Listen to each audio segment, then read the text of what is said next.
Hey everyone, it's Rob Ryder. This actually this evening, middle of the week, tonight. Signed, sealed, delivered by the post office, or turning legal bond paper from sheets of blank cap paper, another name for it, into the addressed official business of the law and you, transmitted in the mails of the United States. So we're going to try something like this, and we'll see if this gets any reaction. But if you've done any of this study along the way with me, I mean, in a minute you're going to have one of those, V8 moments and hit yourself in the forehead. And who is this? Well, I am Rob Ryder, and my email address is courtofrecord@aol.com. At least I'm Rob Ryder when I'm doing this. Of course, that's not who my real name is. It's Wednesday, November 4th, 2015, and on this date, because it's November 4th and I have not paid my rent yet, I really do need your support.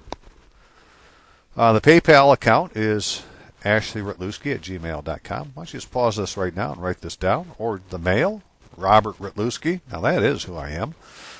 10955 14 Mile Road Northeast, Rockford, Michigan 49341. Although that really isn't my physical address, I do use it as a mailing address. And it'd be very interesting when they tell us what our real address is, but they don't want to. They really don't want you to know where you are, because if you start using your proper address, well then they can't treat you like you're homeless. And cap paper. It's a kind of writing paper, including flat cap, fool's cap, and legal cap. And so, as it turns out, it does matter about the paper. And we're going to talk about that in a minute, but pause now, write down that account or the mail, and by gosh, if you can, send me a 20. If you can't, no big deal. I'm not asking you to, right? If you can, excellent. If you can send more, please do. A few months ago, it wasn't such a big deal. It was just me kind of taking care of myself, but all of a sudden, I'm going to have 3 grandchildren within a year. And so I really got to get this figured out, and I'm putting a lot of effort into it, and so I'm not doing other things I would normally do to make a few dollars here and there. And, but I can't pay my rent. So if you can help out, I really appreciate it. But let's go get this thing figured out, because this is where the aha stuff is at. And that's what we're going to use on them, is the aha. Say, hey, we are paying attention. So I guess this is a good place to start as any. Bobby in Arizona sent me this today, and it was just timely because I was thinking about doing a video and trying to find the pieces to put together. And in the 37th Congress, Session 3, Chapter 71, 1863, blah, blah, blah, it says that upon the following mailable matter, the postage must be prepaid at the time of mailing by stamps unless otherwise expressly provided in this act.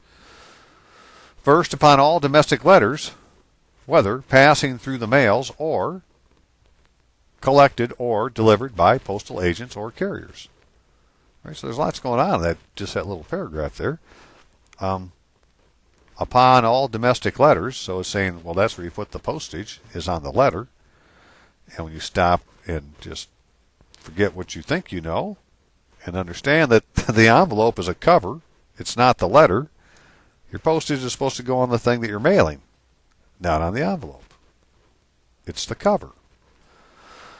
Whether passing through the mails, which means it either could go through the mails or something else could happen to it, or it could be collected or delivered by postal agents or carriers, or, right? It doesn't have to be through the mails, as we'll see. But it gets better. Section 21.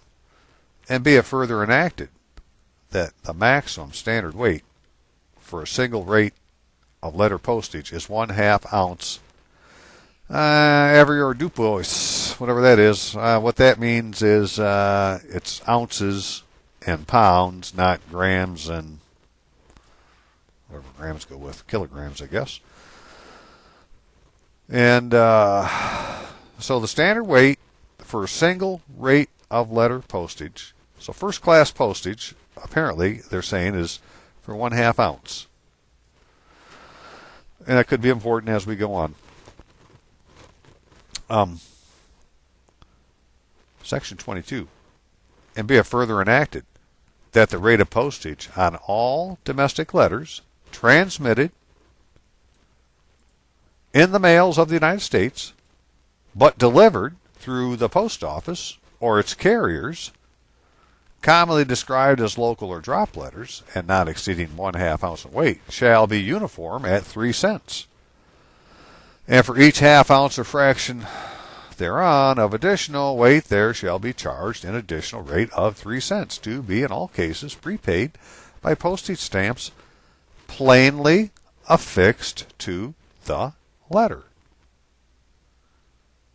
You got to put the postage on the letter, not on the envelope, if you want it to be transmitted in the mails of the United States.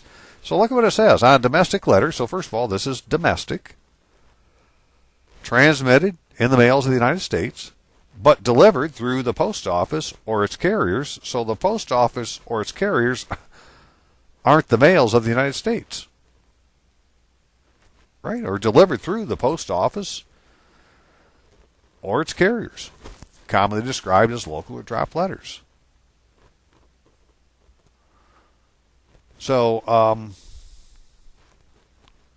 you got to put the postage on the letter, because 23 says, and be it further enacted, the rate on all letters not transmitted through the mails of the United States. Well, this one up here said the domestic letters were transmitted in the mail, so if it's not being transmitted through the mails of the United States, then it must be a non-domestic letter. But delivered through through the post office or its carriers, commonly described local drop letters. So, reading about the same up there, shall be uniform at 2 cents. It's 3 cents if you put it on the letter, 2 cents if you put it on the envelope. 3 cents it's transmitted through the mails, 2 cents it's not transmitted through the mails. It sounds like they're different. And an additional rate for each 1/2 ounce, fraction of their weight, to, in all cases, prepaid by postage stamps affixed to the envelope of such letter. Well, there you go. Right? If you were only putting the postage on the envelope, you put it on what's they're called the carrier. It isn't what you paid the postage on. And so they take the document out and it doesn't have any value. You didn't pay the stamp tax on it. And I believe that's what that's all about, paying the stamp tax. And be it further enacted that domestic letter rate, postage established for all mail or matter, which is wholly or partly in writing, or is marked as to convey any further intelligence or information, blah, blah, blah. So I don't know what that was about, but now that was that. Now this is what's in the Postal Operations Manual today. And so if you just Google Postal Operations Manual, you'll find this thing, and you go to 231.63, special materials on which postmarks may be requested, plain cards, slips of paper, and blank envelopes. Postal Service employees may not place postmarks for customers on plain slips of paper, plain cards, or blank envelopes without unused postage equaling or exceeding the first class mail first ounce rate. You got that? You can take them a blank piece of paper with whatever the first class mail first ounce rate is on it, and they will postmark it, canceling out the stamps. You just pay the stamp tax. Oh, I wonder if that might do something. Now, it goes on, even more than that, but that's the basis right there. Well, we are doing it today. You can take them a piece of paper, or you can take them a blank envelope, but it said you can take them slips of paper. A few more things. Hand-back to mail-back service. Postmarks should be used to provide the following philatelic services wherever they may be available. Hand-back services.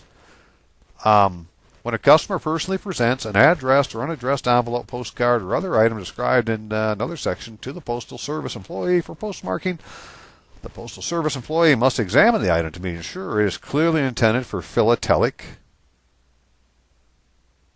purposes. Bill payments tax returns, applications, and or other date-sensitive mail cannot be handed back. It doesn't mean they can't keep it. They just can't give it back to you. It's not hand-back service. Right, and that's the whole idea. We want them to put the cancel the stamps on the letter, and them keep it. And then it has just, it's going to be transmitted in the mails of the United States. Or that's what should happen, and we'll find out soon enough.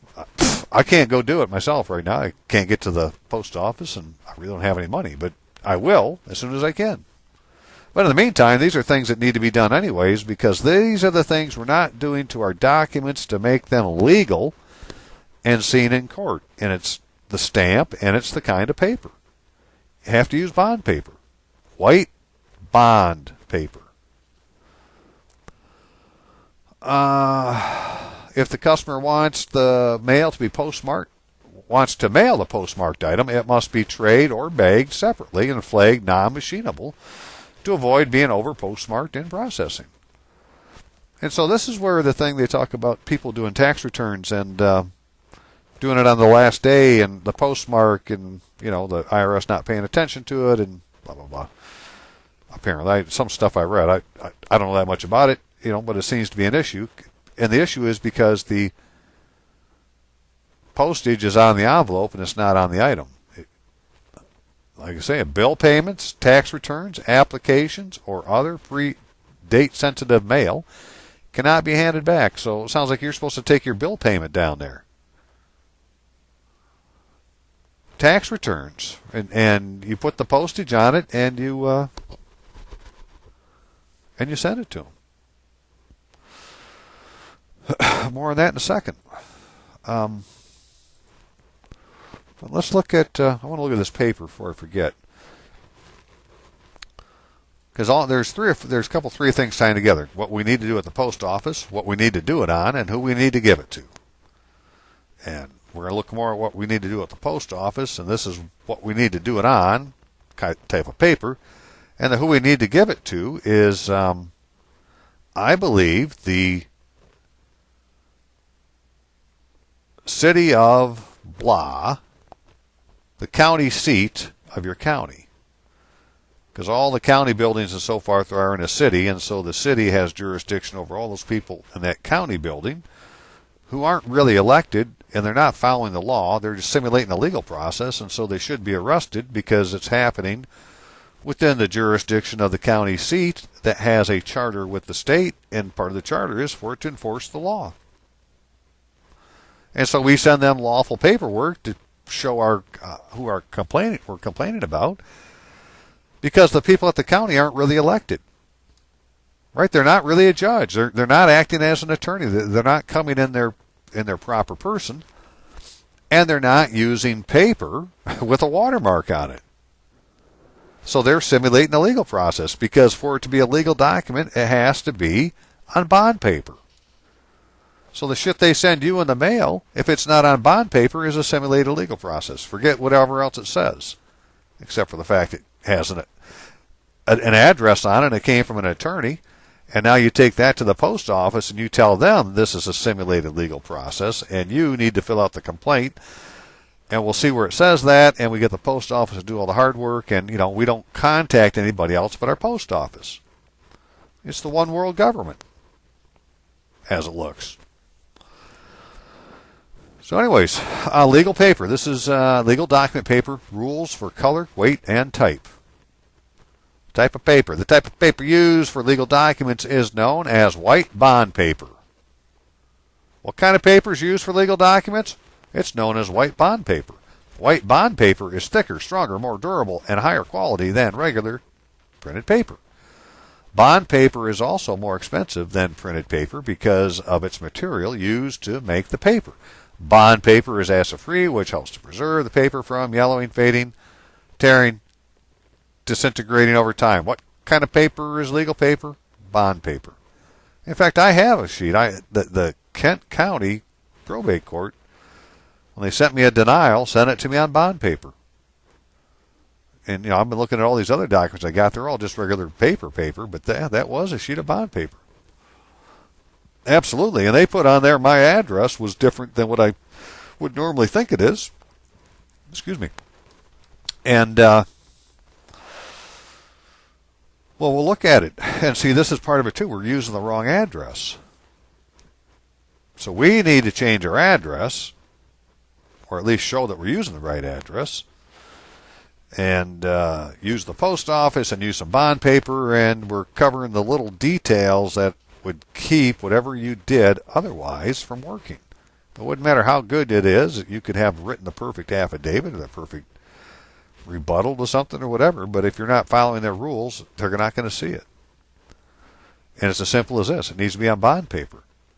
But what I'm saying is, if you're in court today, you're going to go to a foreclosure or whatever they sent you, if it isn't on bond paper, that is your evidence of a simulated legal process.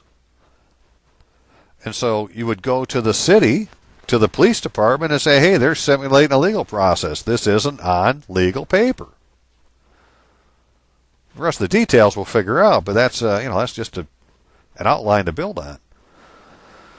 Okay, let's continue on. Because state and federal courts want all legal documents to be uniform. Who does? Well, the state and federal courts. They want all legal documents to be uniform. White is the only accepted color for legal documents. Bond paper does come in off-white or cream color, may be accepted in some law offices, mortgage firms, or other areas where legal forms are drawn, but they should not be used for court legal documents. In other words, if it isn't on white paper, it's not going to hold up in court. It's not a legal document as far as the court's concerned. So all the other shit they gave you is, it's all simulated legal process. They didn't use the right paper. And I don't think that they're even necessarily using off-colored bond paper anymore. I think they're just using the same crap we buy down at Kinko's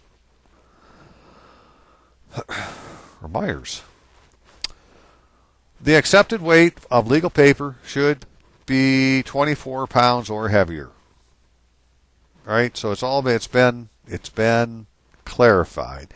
According to somebody, legal cap, a red pre-printed left margin, was once used in legal document paper. Today, however, legal cap or legal document paper is prohibited. The paper used should be plain paper without grids, visible margins, or lines.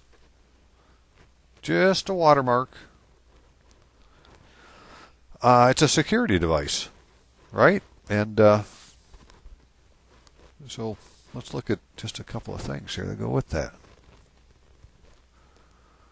What do we got here? So this is all state legal.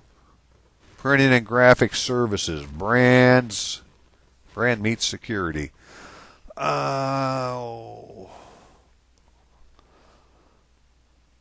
SL continues to play an integral role in developing custom papers for the legal community. Our executive papers, innovative process, established relationships with numerous paper mills, translates into quality results that distinguish and complement your firm's image. Man, they could write this shit a little bit bigger. Exclusive papers bear a discrete date stamp identifying the year of the manufacture, a feature recognized by many courts as a reliable source of document verification. Watermark paper creates another layer of security. Embedded, translucent, and indelible, a customized watermark subtly brands each sheet and identifies every document as an original. Why do they have the watermark? Because those are the originals. And so, you have to have watermark paper. And they make it. And they used to make ruled. In fact, they still do. This legal store still has this ruled red or black or blue line ruled. Letter size, standard ruled, 24 pound, 25% Royal Cotton Bond, left margin at 1 3/8 inch, 500 sheets per box. So you can still get it, even though they say that you can't use it in the thing we just saw, but they still make it. Apparently you can use it. They must have been mistaken. Bleeding paper. That's what it's called. It's got the red line. It's bleeding paper. Bleeding paper, letter or legal cap, is the backbone of your practice. Its use includes pleadings, motions, contracts, briefs, etc. It's not paper you got to use. You can't use just typing paper. It's got to be cap paper, but I think it also has to have a revenue stamp on it, which is what you go to the post office for. And there's one other kind. Now this is interesting, right? This is what you use if you're in a federal case. They have this stuff here. This is called U.S. Federal Seal, Eagle, Watermark Paper. U.S. Federal Seal, Eagle, Watermark Paper, right? So this has got the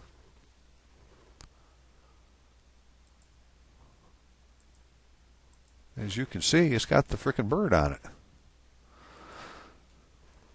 And that's the bird that's on the, if I'm not mistaken, that looks like the ugly bird, right? That's like on the first generation seal or something like that. So it's U.S. Federal Seal, Eagle, Watermark Paper. This is for official business. If the federal government's doing business with you, that's the paper they should be using. It's their paper. Otherwise, you're not dealing with the government. So if you're in their court and it isn't on this kind of paper, then it isn't the government that brought the claim against you. Right? When they say the people of, like the state of Michigan, or the people of whatever, something like that, that isn't the state of Michigan. The state of Michigan has a name. It's called the state of Michigan. And if the state of Michigan is the sovereign, then it's the state of Michigan that has to prosecute crimes, not the people of the state of Michigan. I think when they say the people of the state of Michigan, they're actually describing an Indian tribe, Native Americans, right, sitting in black robes. That group of people. They're actually seen as an Indian tribe. And I do have some evidence of that by looking at some stuff from Florida. But I don't have time to talk about it right now. I'm just pointing out things that are what they are, right? So if you go to court, if you're in court, hold the paper up and say, excuse me, Judge, this isn't a legal document. It doesn't have a watermark on it. Are you a private court or is this a state court? Because state and federal courts require all legal documents to have watermarks on it. I think they have to be stamped too, but I can't be quite sure. How about you tell me, Judge, and see if he's still sitting in the chair? Or if he headed for the back door. If he heads for the back door, be ready to say, bailiff, arrest that man. He's impersonating a judge. Have fun with it. So the paper does matter, right? You can do your own research after this. I don't have time to go through this anymore, but the paper apparently does matter. So let's get the right paper first. White, legal paper. 25% bond or better with weight of 24 or better, 24 pound. And use that as the paper for your official documents that you're going to be making. Now, back to, I'll tell you what, give me just a second. I got to clear a few things off here. So that, okay, so really what we're trying to get to is a thing that is identified as stamped paper, and that refers to often fool's cap, piece of paper which bears a pre-printed revenue stamp, and the fool's cap is the thing with a watermark. Back in the day, it was a fool's cap when it first started making it in the 1400s. Right, but so stamp paper refers to a piece of basically bond paper with a watermark which bears a pre-printed revenue stamp. And that's the postage stamp. Or it's a dual-use stamp. Whatever it is. I'm just saying, you put it on the letter, I think that's taking care of the revenue stamp. Stamp papers are not a form of postal stationery. The use of stamp paper in American colonies was so unpopular that it has been credited with sowing the seeds of American Revolution. So maybe it's not postal stationery because postal stationery might have the stamp, but it's not fool's cap, right? But This is where you're taking them your own piece of blank paper and just having them cancel the postage on it. And to do that, you have to put the amount of 1 ounce of first class mail postage on the paper so that they can, on a blank piece of paper, so that they can cancel the stamp. So now what if it wasn't a blank piece of paper? What if it had a bunch of writing on it and you took it and you signed it and you put the stamps over top of your signature a little bit and then had them cancel the stamps on that? I don't know if we can do it that way, but it's like, oh, okay, now my signature's on. The stamp is on top. The seal's on top of that. It seals everything together, and me and the post office now have a contract. And the post office can execute documents. We'll get to that in a minute, but let's go through this paper real quick. So I'm going to kind of, go kind of quick through some of this. If you really want to look at it, you just go back and stop it and read it. But all this stuff comes off of, mainly off of Wikipedia. Stamp paper. The papers are bought blank apart from the pre-printed stamp and are available from stationaries, lawyers' offices, post offices, and courts according to local regulations. So really it shouldn't be that hard to get. Go to the court and ask them for stamp paper. Go to the post office, ask them for stamp paper. Go to a lawyer's office, ask them for stamp paper. I don't know who a stationer's is. I don't have one of those in my town. The 1765 Stamp Act required British colonies and New World to use stamp paper prepared in London and embossed with a revenue stamp. This led to riots and that was really the start of the revolution. Yet we're still using it apparently, so I guess the British won. Stamp sometimes security measure. Stamp sometimes occupies the entire width of the top of the paper and is often intricate engraved design. In order to enhance security, the paper will also frequently have a whole page watermark for the same reason. And if we saw the eagle, that was a whole page watermark. Current uses. Stamp paper remains in many countries. However, electronic versions are now being developed in order to reduce the risk of fraud. Yada, yada, yada. So you got to have the stamp paper. U.S. Federal Seal, eagle watermark.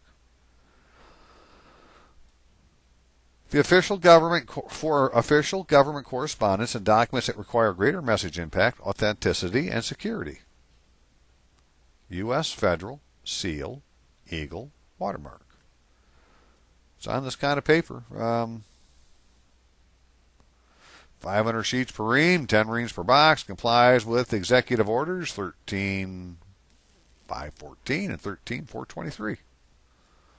Interesting. So stamp paper. Now, that's just the watermark here. I don't know that this is what we use. I'm just saying we're supposed to use something that we can get from a lawyer's office, a post office, or courts according to local regulations. But if we take our own bond paper to the post office and put the 1 ounce first class postage on it and have them cancel it, well, I think we just paid the tax on the paper.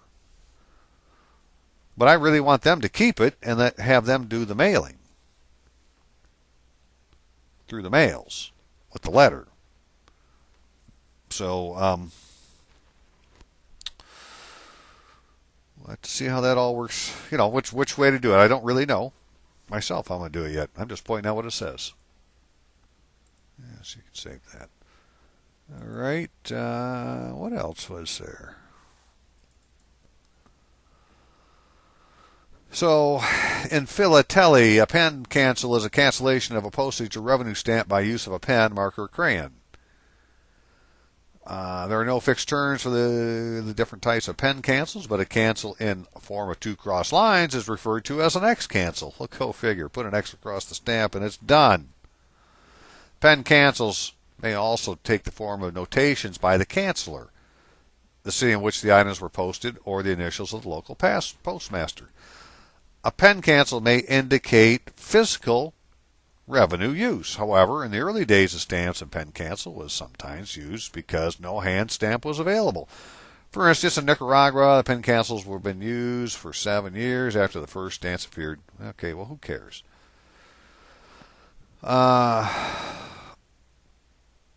the pen cancel may indicate physical revenue rather than postal use. I guess that's all I'm trying to point out. If it's been done with a pen, it's because somebody's saying, hey, I use this stamp as a revenue stamp, not as a postal stamp. Pen canceling is a common method of canceling stamps used physically. Well, what does that mean? Revenue. Oh, okay, it's a revenue stamp. Stamps marked valid for both postage and revenue use are usually worth less than when physically used. Right? So apparently you could, with some stamps, just put an X on them and say, okay, I just use that to pay the stamp tax. Yeah, maybe we get the post office to tell us. Hey, I can still use that support. Let's keep going here. Watermark, Postal Operations Manual. What were some of the other things I'd found? Okay, and the Postal Operation Manual. Right, so if you Google Postal Operation Manual, POM, issue 9, July 2002. Postmasters and station or branch managers ensure that their offices comply with comment and complaint resolution procedures. Oh, that's good to know.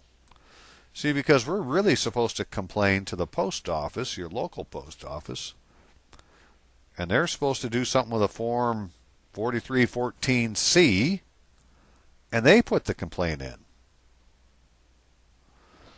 And they have a form of doing a formal complaint we'll look at in a second, but this is something that you're supposed to be able to do right there.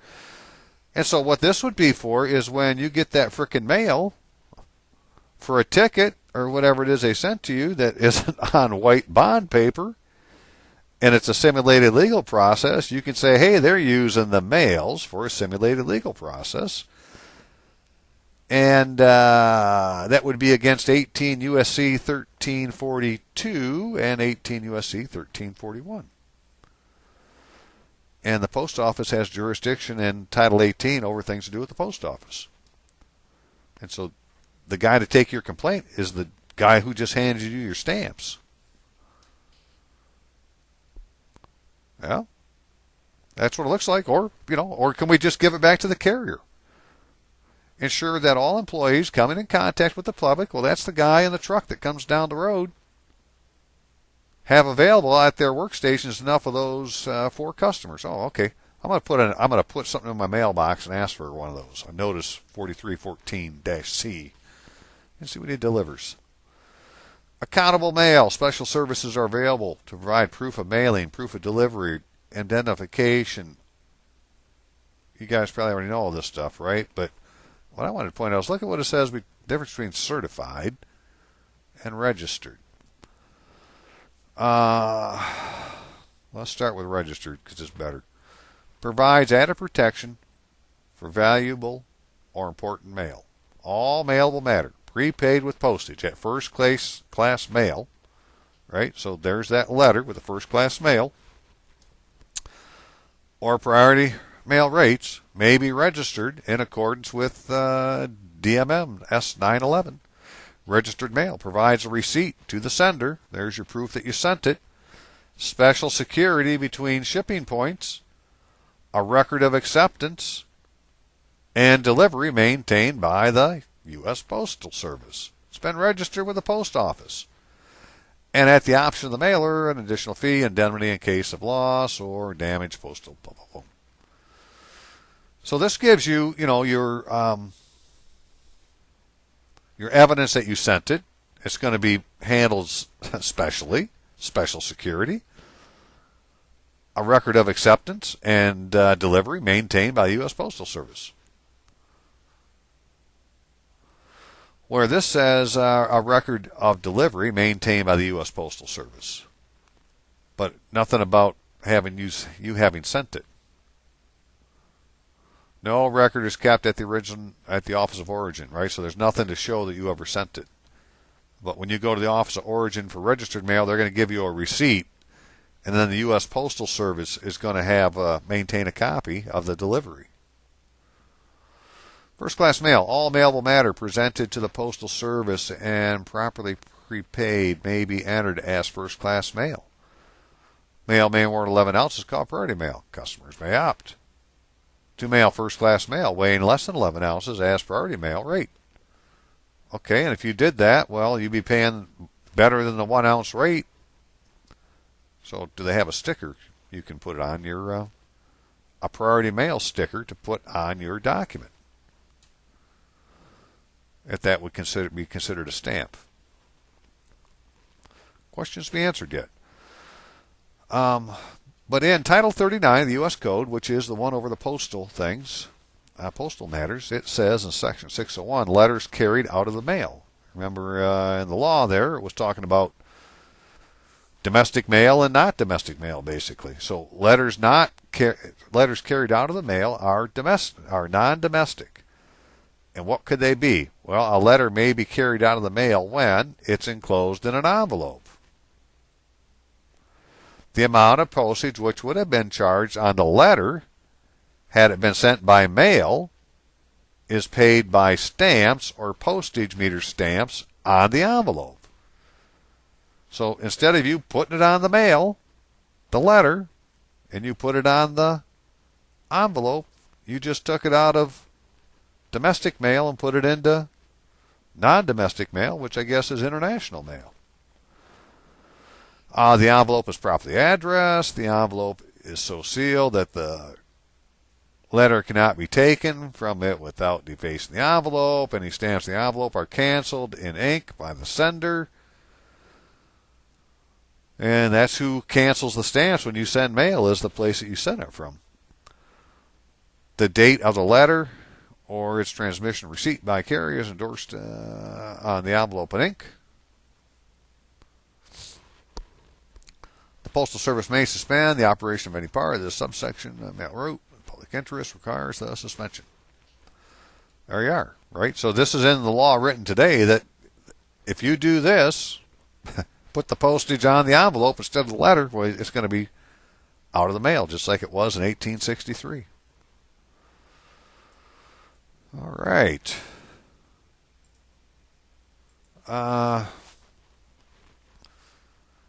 Just a couple more things about the post office.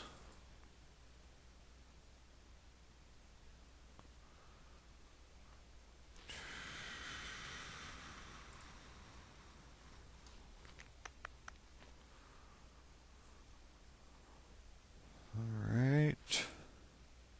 Yep. In fact, here is Public Law 91-375, August 12, 1970. This is Title 31 of the Postal Service. It's a good one to get. But I want to close it to... I have so many things open. Okay. The United States of America Postal Regulatory Commission. Rules for complaints. All right, so stop for a minute, write that down, and you Google it. You should be able to find it. Order establishing rules for complaints and rate or service inquiries. Like if you don't think you're getting proper service to doing a formal complaint, it's in this manual. But most of the manual is a bunch of blah, blah, blah about them, doing what they're going to do. And it isn't until you get to the end. Right? Rules for complaints this really starts on page 46, but all the background stuff is before it. So, again, go ahead and just pause and write that down, because you may want to look at that. If you want to send a complaint properly, this is going to tell you how to do it. And it's the Postal Regulation Commission, Washington, D.C. Look at that. They got a 0001. I wonder who else gets to use a 1. That's good to know. I wonder if they're all a 1 in all the different jurisdictions. Okay, and this is 39 CFR, so 39 Code of Federal Regulations, which says that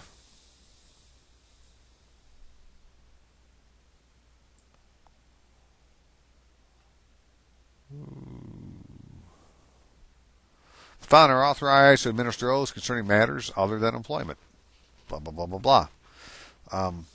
That really isn't so important anymore. I got a better source to show you, but it's subsection 222 is about doing oaths in Alaska. It says that basically the postmaster in Alaska are as notary publics.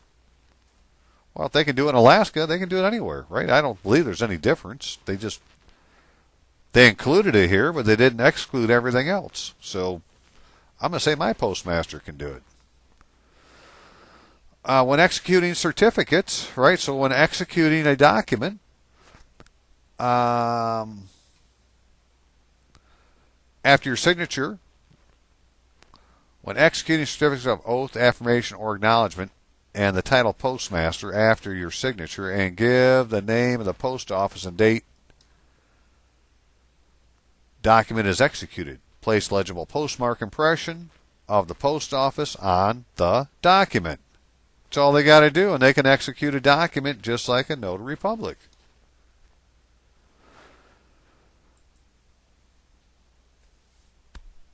And so you would take in your document, and you would wait and sign it when you get there, because they can take your, if you were going to do a passport, it says on there not to sign it until before the agent.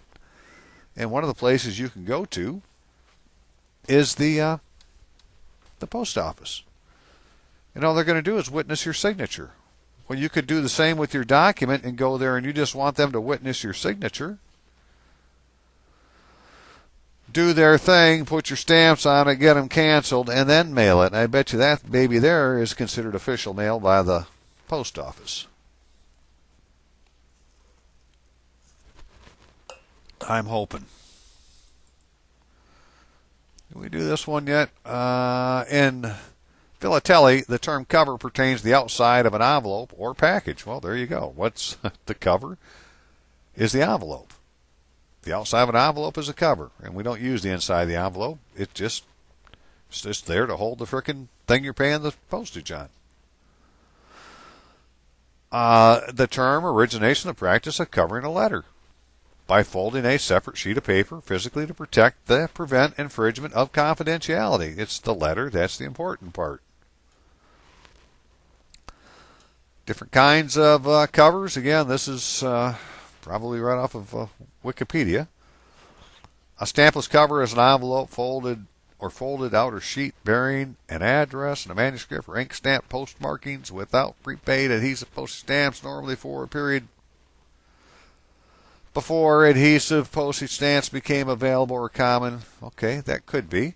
It could also be, well, I put the stamp on the inside, so they're going to put it into a cover that's stampless, and it would just say pre-postage paid or something on it.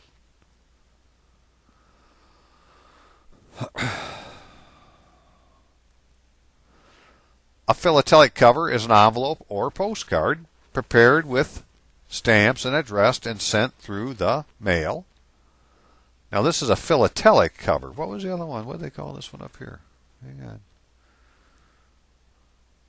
Just cover, right? In philately, the term cover, blah, blah. But if it's a proper noun name, well, I guess it isn't, but a philatelic cover, well, just go with it, is an envelope or a postcard prepared with stamps and addressed and sent through the mail delivery system for the purpose of creating a collectible item. Some collectors specialize in philatelic covers, especially first day and cachet covers. Others regard them as contrived objects that are not reflective of real-world use. Okay?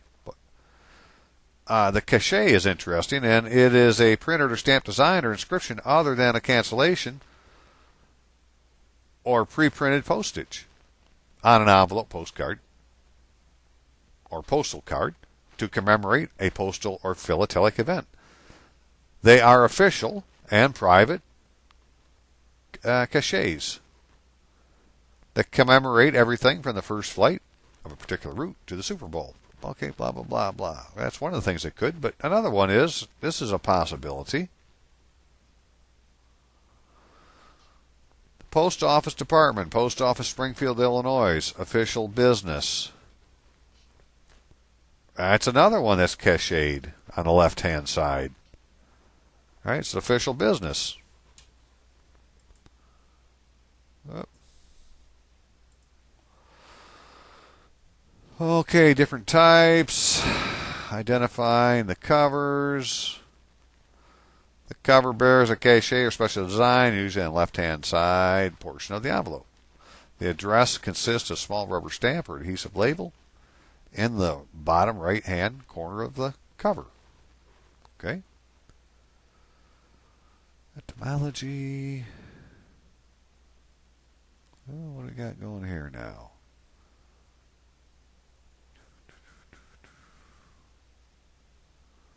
Postal stationery includes, I don't know where this came from. Oh, these were different kinds of philatelies, right? So postal stationery was a kind. Stamped envelopes, postal cards, letter sheets, letter sheets, wrappers, blah, blah. But then there's also revenue philately. This is the study of stamps used to collect taxes or fees on such things as what? Legal documents? Yes. Court fees? Yes. Receipts, tobacco, alcohol, drinks, drugs, medicines. Hey, it's a freaking revenue stamp. It's a tax stamp.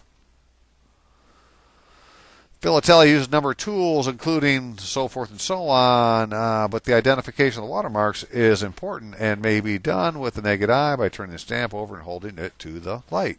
And it's the same with the paper. Revenue stamp, tax stamp, fiscal stamp is usually an adhesive label used to collect taxes and fees on documents, so forth and so on. Typically, businesses purchase stamps from the government and attach them to the taxed items as part of putting the items on sale, or in case of documents, as part of filling out the form. Revenue stamps often look very similar to postage stamps, and in some countries and in time periods it has been possible to use postage stamps for revenue purposes. I wonder if this could be one of those times here now in America. Because you got to put an ounce of frickin' stamps, first class postage, on your piece of paper if you bring them a blank piece of paper.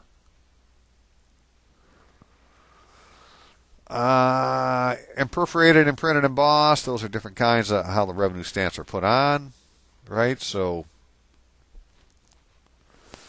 they're issued, revenue stamps are stamps used to collect taxes and fees. They are issued by governments, national, local, and official bodies of various kinds. They take many forms, are gummed, ungummed, perforated, imperforate, printed, or embossed, and of any size. In many countries, they are detailed in their design, and we could go on.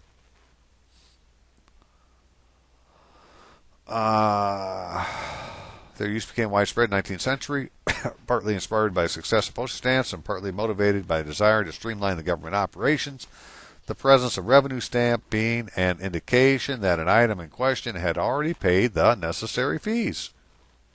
It's not gone away. We still got to pay the frickin' stamp tax. Governments have sometimes combined functions of postage and revenue stamps. Okay, well, again, maybe that's what we're doing now.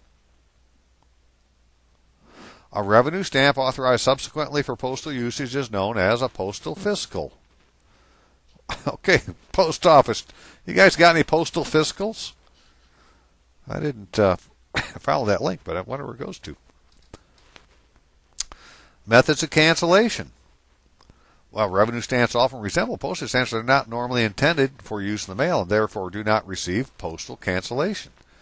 Some countries, such as Great Britain, may issue stamps valid for both postage and revenue, but the practice is now rare. Many different methods have been used to cancel revenue stamps, including pen cancels, the ink hand stamped cancels. Well, that's kind of what the postal thing is. It's a hand stamp.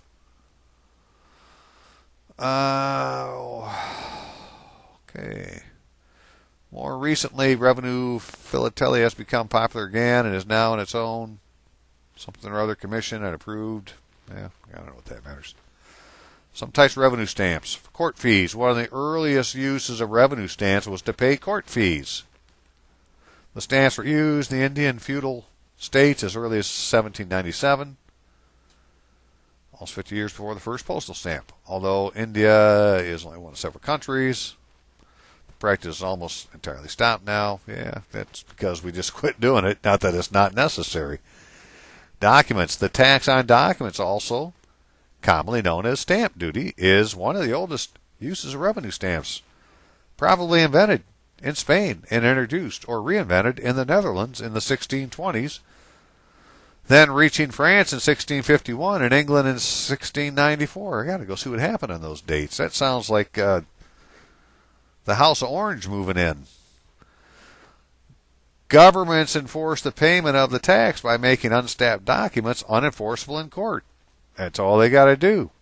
If your paper doesn't have a stamp tax on it, it doesn't matter. If it's right, we're not going to look at it. Document tax. Government enforce the payment of the tax by making unstamped documents unenforceable in court. The tax has been applied to contracts, tenancy agreements. I wonder if that has anything to do with your frickin' warranty deed, wills, etc. A preprinted revenue stamp appeared on many hundis of India. Letter sheet. I don't think we need that one. The watermark. The watermark is a key feature of the stamp and often constitutes the difference between common and a rare stamp. Collectors who encounter two or otherwise identical stamps with different watermarks consider each stamp to be separate, identifiable issue. A classic watermark is a small crown or other national symbol. Now, there you used to be able to get, they were official stamps from the post office, and they had an eagle on them, the national symbol. And they told Bobby last week in Arizona that they quit doing that in 2006. But there used to be. Now maybe it's the paper with the eagle on it. And you buy that paper from the post office, and it's already paid for just by buying the paper. I just don't know. Some types of embossing, yada, yada, yada. Postal fiscal, hey, I did look it up, is a revenue stamp that has been authorized for postal use. So it's a revenue stamp going to be used for the post office. Postal fiscals may arise because of shortage of postal stamps for a country or out of economy for use of obsolete excess stocks of revenue stamps. Postal fiscals are to be distinguished from stamps marked postage and revenue, which were always intended for either use, or revenue stamps used postally by accident or because local postal regulations did not prohibit such use. Postal fiscal's status may usually only be identified from cancels on the stamp or where the stamp is found on cover. Or where the stamp is found on cover. That's interesting. Maybe that's what I was talking about, putting the stamp in the lower right-hand corner. We read someplace else. Address, lower right-hand corner. I don't have to go back and look at that. Franking refers to any device, markings, or combinations of franks applied to mail, and a class qualifies them to be postally serviced. And so one thing of franking is postal franking, they call it, and that's when you use a postage stamp. You put the stamp on it, well, that franked it, and it qualifies to be mailed. Types of franks include uncanceled, pre-canceled postage stamps, both adhesive and printed on postal stationery. Uncanceled and pre-canceled postage stamps. Right? Let's think about that. I've got to get a piece of this paper and see what it looks like. You know, that'll mean a lot. But these are questions to ask the post office, and I don't want to, make them sound like they're as bad as everybody else, but they may not want to give you these answers either. But, hey, we're going to get them from them. The impressions applied via postage meter, official use, penalty franks, and they got all sorts of franks. And any other form authorized by the 191 postal administrations that are members of the Universal Postal Union. I say that's the one world government. It's determining what's classified as what, as far as the mail goes. Each of the world's national or other postal administrations established and regulates specified methods and standards of franking as they apply to domestic operations within their own postal system. four major types or methods of franking: postage, those would be the stamps; privilege; official business; and business reply mail.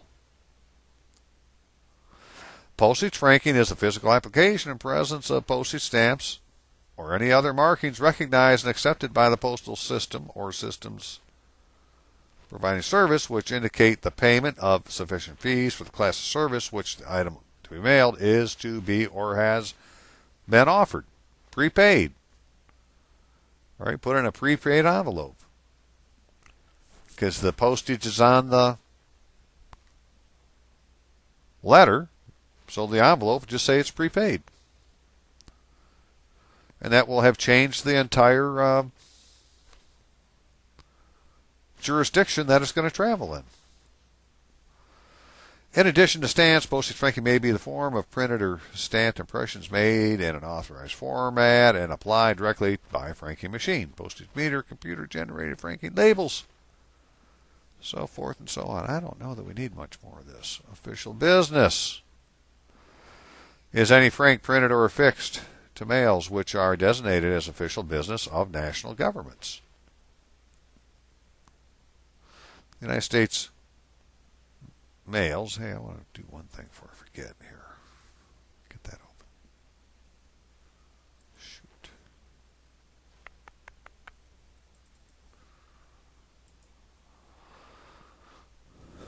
In the United States, such mails are sent using postal stationery and address labels that include penalty frank, so postal stationery or address labels. For private use, penalty for private use to avoid payment of postage, $300. Printed on a piece of mail or is franked with penalty mail stamps. I'm just wondering if it has to be those words. Does it have to say penalty for private use to avoid payment of postage, $300? And if it says something else, does that mean it's incorrect and it's a simulated legal process? Because I've gotten some before that say penalty on them. In fact, I'll show them here in just a second. But, it doesn't have that particular term on it.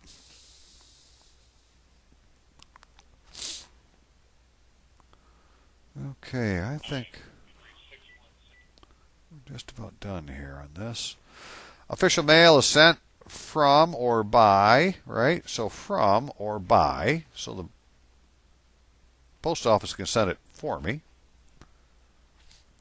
Well, I got this since it just popped up. Ain't that wonderful? Here's what it says. Here's where we get them at the post office, right? General powers of the Postal Service. This is where the signed, sealed, delivered starts to come together. The Postal Service shall have the following general powers: to sue and be sued in its official name, to adopt, amend, repeal such rules and regulations as deemed necessary to accomplish the objectives of this title, to enter into and perform contracts and execute instruments, and determine the character and necessity for its expenditures.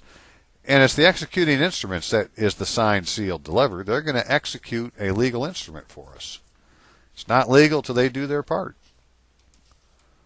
I think that's what that is standing for. You say, well, you have a duty to execute instruments. Right? So I want you to witness my signature to execute this instrument. And they do, what it said on the other one in, I think it's just a different section of this same law here. I have to go back and look. Too many new things in my head. Official mail is mail sent from or by, right? So by the post office for you, an authorized department of the government agency, international organization, and normally has some indication that it's official. A certifying cachet, return address, or other means of identifying and indicating its users. In some countries, postage stamps have been issued specifically for official mail, and they did have stamps at one time for official mail here in the United States. Hang on a second.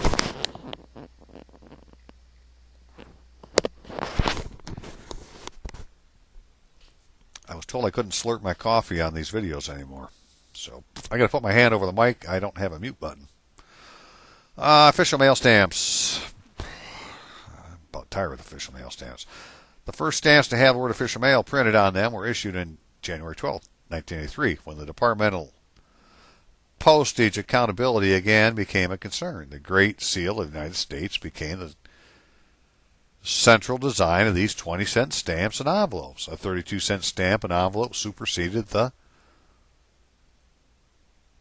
20-cent issue in 1995. So maybe what we need to ask them for is the stamps that have the Great Seal of the United States on it. The Great Seal of the United States became the central design of these 20-cent stamps and envelopes. A 32-cent stamp and envelope superseded the 20-cent issue in 1995. So I don't care what the other stuff is if that made it official mail, that's the one I want. I think. I want to find out if they got one. All sorts of things on Frank mail. Frank. Never ending Frank. But this says I have to execute instruments. Okay.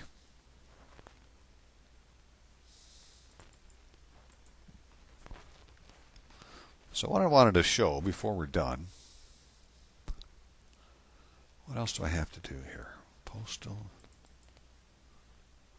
Did that one. Sorry.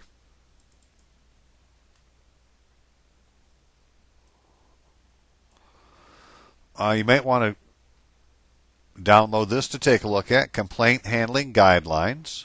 It's from the Postal Regulatory Commission. You really can't read that too well. Complaint Handling Guidelines. Google that, and it has some good information about putting in complaints.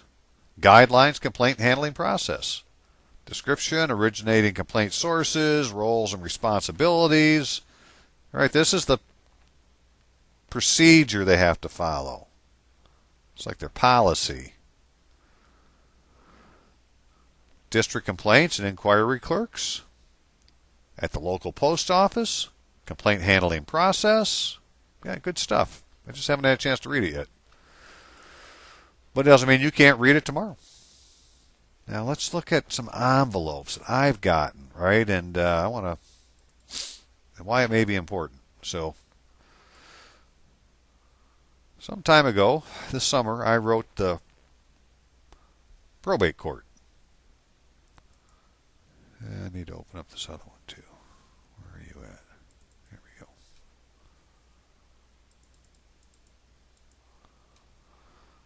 And, okay, so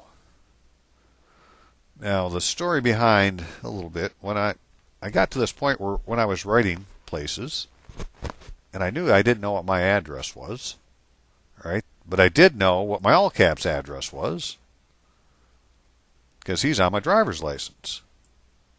All right, there's all caps, 10955 14 Mile Road Northeast, Rockford, Michigan, 49341 8664.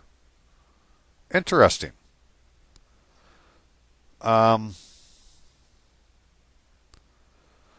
So I would write, and so I would put, I never put Mr., shame on them, Robert Allen Bertluski, though, proper case, care of, and then have this uppercase. And that's how I mailed it to these people. When they answered me, though, they did it this way.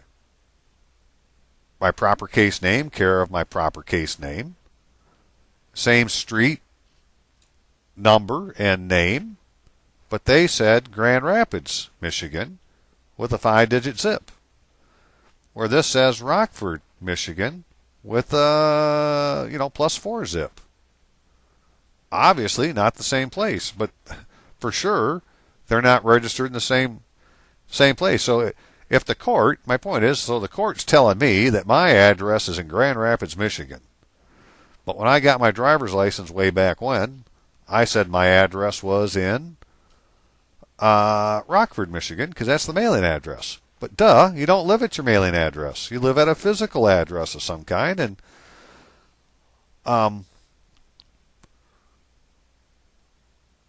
it doesn't even have to include the house that you're in. You live in a place. And the place I live in, apparently, that I reside, is Grand Rapids, Michigan. In a city of Grand Rapids. According to the probate court. So that's the interesting thing on this part. Now, look at it says Probate Court, County of Kent. Let's look at the letter. This says Kent County Probate Court. Yes. County of Kent. Kent County. Can't be both, right? Everything has one proper name. This is what I'm trying to hammer into people, right? There's only one proper name for everything. Either it's the Kent County Probate Court or it's the Probate Court County of Kent. But this looks like somebody was simulating the legal process. Here's one envelope with one address on it.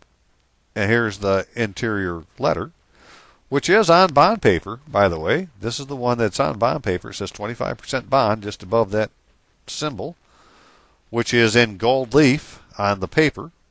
And that's the Great Seal of the state at the top. And they put the same address on the letter as they did on the envelope. But they didn't mail it through the U.S. mail because they didn't put the stamp on here. They put the stamp on here. And if you put the stamp on the envelope, but you don't put it on the letter, you're not going to mail it from within the United States. And that was, this is the easy place to see it again. The rate of postage on all domestic letters transmitted in the mails of the United States, but delivered through the post office or its carriers, commonly described as local or drop letters, and not exceeding 1/2 ounce of weight, shall be uniform 3 cents for each half-ounce fraction thereof, additional weight. There shall be charged additional rate of 3 cents to be, in all cases, prepaid by postage stamps, plainly affixed to such letter. Domestic mail, transmitted in the mails of the United States through the post office. The mails isn't quite the same as the post office. The mails is the protection around the mail, delivered through the post office. All right, this is going to go in some kind of satchel. This is like diplomatic mail. It gets handled different, under lock and key stuff. All right, the mail is the bag. It's like, chain mail, protected. Be it further enacted, the rate of all letters not transmitted through the mails of the United States, but delivered by the post office or its carriers, shall be 2 cents. To be, in all cases, prepaid by postage affixed to the envelope of such letter. And so, that's what they did. They came from the +4 jurisdiction, which is where the county of Kent is, to the jurisdiction of the real man, which is where I am, proper person. Although I don't believe, that's not what I have my driver's license, but nevertheless, there you are. I have my driver's license. I am in the same jurisdiction, this character, as the court is. Where this jurisdiction should be the same as this jurisdiction, because you're supposed to properly domicile yourself is to register your natural and legal person in the same jurisdiction, in a municipality. Now, the reason it would be Grand Rapids is because Grand Rapids is the county seat. And for the longest, forever in the history of man, the world has been dominated by city-states. Right? So Grand Rapids is, the city whose jurisdiction is the boundaries of the county. It's the market city. It's, whatever you want to call from the old days. It's where the sheriff is. It's whatever. But within that jurisdiction of the city of Grand Rapids is a building where we have all these county offices and the 17th Judicial Court and the 64th District Court, or 61st District Court, I think it is. The county clerk, the register of deeds, the county treasurer. All them officers who aren't really elected all have their offices in the city that's the county seat. And the city that's a county seat has its own authority to exist from the state by a charter. And part of the charter is for it to enforce the laws of the state. And so since these other people aren't really in the same jurisdiction and they're not really the court, and it's a simulated legal process because they're not using proper papers, although this one is on bond paper, but by and large, you look at the paper you get from court, you tell me if it's on bond paper. And then is the stamp on it. Now, if they didn't pay the stamp tax. All right, this one, they didn't pay the stamp tax on it. The only way that could be they did pay the stamp tax is this does have a gold seal at the top. It's got the Great Seal of the state in gold leaf. That could be it is paid. The stamp tax has been paid. But they addressed it to me, right? And so this is how you would, basically do your letter. I would think is,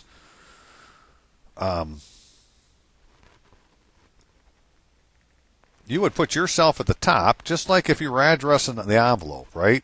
The return address, return to, and you put your name and address at the top, and then where my name and address is here is who you're sending it to, right? So all this shit's gone, and up here is you with the return to address, then the address of who you're sending it to, and then whatever the letter is, and then some down here in the bottom next to your signature.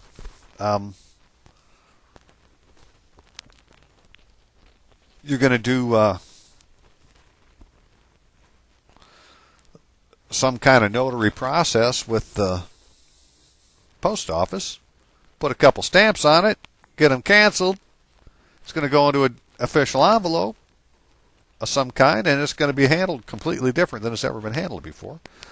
And it will be seen as a legal document, signed, sealed, and delivered by the post office. Man, I hope so. That's the idea. Okay, I'm going to leave it there for now. But if you have a court thing going on, we can do something with this really, really quick, right? It'll be easy to test, and I'm sure that somebody will be testing it here yet this week. But it's going to be a matter of determining really who it is that you send it to when you transmit it through the mails, and to make sure that the address is correct.